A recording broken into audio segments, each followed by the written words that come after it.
Let's go to your number 2 inside linebacker, Ike. And when I was watching film, I'm going to be honest with you, I had to like double check and triple check that LSU's Jabril Cox was actually a linebacker because of how many interceptions he had and how he was making plays all over the field. He was everywhere. But what did you see? What does he bring to the table from a linebacker standpoint?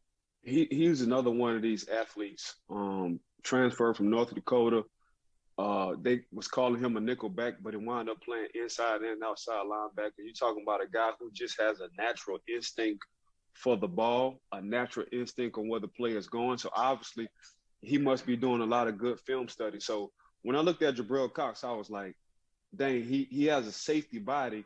He's fast enough to play corner or nickel, but he's very instinctive to be around the line of scrimmage, and that's hard to do. So when I saw him, the thing that stood out to me was when they played Florida, and I don't know if you remember, man, they had a lot of fog in Florida on a couple of plays because of a celebration.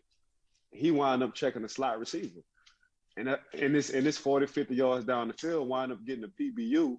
But I'm like, man, it's hard just in general because it was hard for me at sometimes to be comfortable in playing the space and tracking the ball.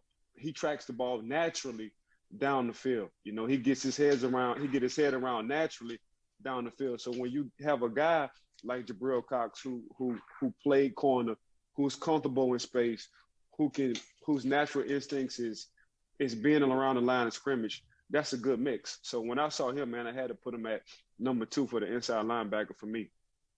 Jabril Cox going up against a potent Florida offense. Kyle Trask Correct. is going to be a draft pick. You have Kadarius Toney at the receiver position and Kyle Pitts at the tight end position. So a Correct. high-powered Florida offense. What I remember from that game, Mike, was one of the Florida players throwing an LSU player's shoe, and it wound up costing Florida the game and potentially a spot in the college football playoff.